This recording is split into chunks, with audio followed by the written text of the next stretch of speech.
আমরা জাতি হিসাবে খুব কিন্তু অসহিষ্ণু হয়ে গেছি এবং আমাদের কোনো ধৈর্য কোনো কিছু নাই। আগে আপনারা মানে এই যে দুই একটা ভাই আছে তো একটু আমার সমান বয়স না, বাট একটু বয়স্ক যারা, তারা আপনি দেখছেন যে সমাজে কোনো কিছু একটা মানে খারাপ কাজ ঘটনা বা ঘটতে থাকলে লোকজন কিন্তু ঝাঁপে পড়তো ওইটা প্রতিহত করার জন্য, যেন ওইটা ঘটনাটা না ঘটে। কিন্তু আজকাল কিন্তু এই জিনিসটা খুব কমে গেছে, সবাই ওই ভিডিও করার জন্য ব্যস্ত থাকে।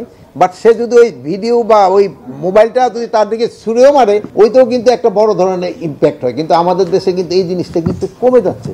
এই ভাইয়া যারা বড় আছে আপনারা তো দেখছেন, আগে কোনো একটা ঘটনা ঘটে, এটা কিন্তু একটা কোনো কিছু ঘটনা ঘটলে আমাকে ধর্মেও আছে, কিন্তু এটা একটা ইমানি দায়িত্ব আপনি কিন্তু এটা প্রতিহত করা।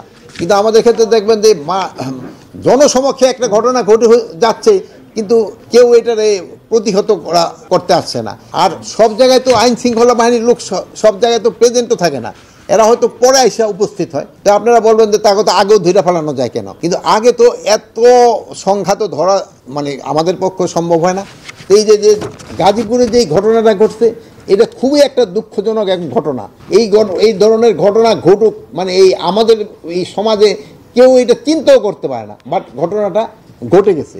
এই ঘটনায় যারা জড়িত তাদের আমরা হয়তো ম্যাক্সিমামে আইনের আওতায় নিয়ে আসছি, বাট যে জীবনটা চলে গেল তার তো আর কম্পেনসেশন দেওয়া যাচ্ছে না, তার তো হচ্ছে না। এই জন্য যদি আমরা সবাই একটু সচেতন হই এবং যদি আমাদের একটুখানি ধৈর্য হয় এবং একটু অসহিষ্ণু না হই, এটা কিন্তু একটু কমে। তাই এরা যারা এই অন্যায় করছে, আপনাদের হয়তো গাজীপুরের কমিশনারও এটার ক্ষেত্রে ব্রিফ করছে এবং তাদের আমরা কিন্তু আইনের আওতায় ম্যাক্সিমামই কিন্তু নিয়ে আসা হয়েছে এবং এইগুলিরে যেন শাস্তি ভালোভাবে পায়, এই জন্য যত ধরনের ব্যবস্থা করার আমরা করব।